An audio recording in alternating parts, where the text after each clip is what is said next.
The PRECIS method was fundamentally different than a subject heading system, such as LCSH, despite it being potentially used for similar purposes, such as organizing entries in an alphabetical subject catalog. The key differences with LCSH are that LCSH is based around the use of an established set of terms for headings, and that the information conveyed in the various different headings for an item are distinct and not interrelated, and therefore less specific.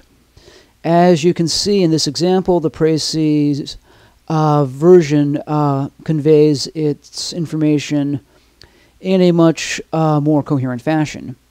You have the female jazz musicians concept and the 20th century instrumentalists concept integrated in the same entries in a fashion that cannot be achieved with the rigid and often arbitrary structures of LCSH.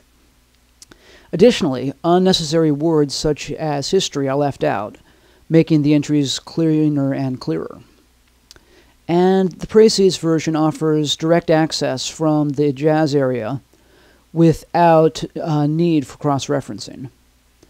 PRECIS is similar to DDC and LCC in that they are all relationship-oriented. However, they are relationship-oriented in different ways. PRECIS is syntax-based, whereas DDC and LCC are exclusively hierarchical in terms of concepts. Additionally, PRECIS has none of the predetermined entries and term orders found in the DDC and LCC systems, allowing for the potential of greater specificity and accuracy in detail. In comparing PRECIS directly to DDC, I've opted to look at both in word form, as PRECIS does not restrict itself to a single number form, and while it can operate with adapted Dewey numbers, the relationship is more apparent when viewed with words. The most obvious difference here is the very awkward placement of instrumentalists under instruments and their music in the Dewey entry. This manner of strangely arbitrary hierarchical structures is the antithesis of the open and real sentence structure of PRECIS. There were many attractive aspects to using PRECIS.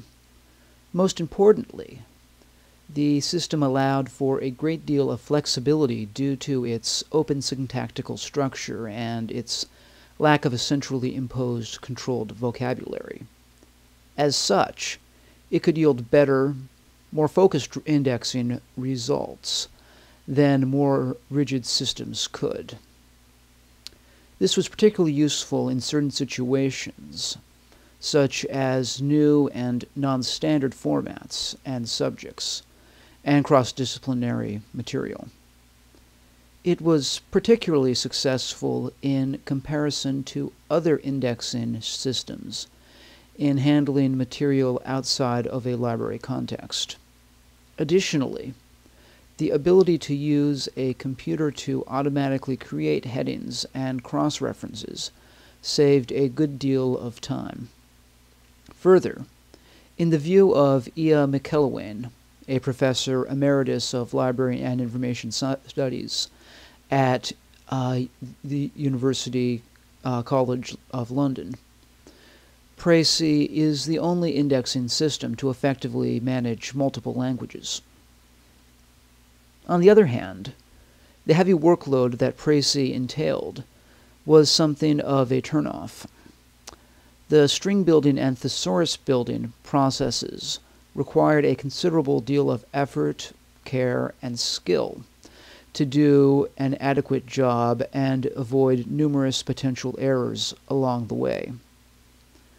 And while it was clear that the level of precision and accuracy of a well-made PRECIS entry was superior to that of most other indexing systems, it was less clear if the system was ultimately a time saver at all.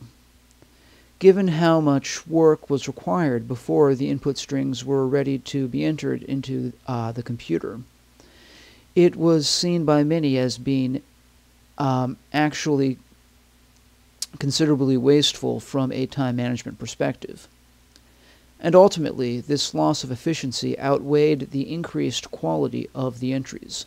This, along with the fading appeal of its initial cutting-edge nature, was likely key to the system ultimately lacking staying power. Thank you.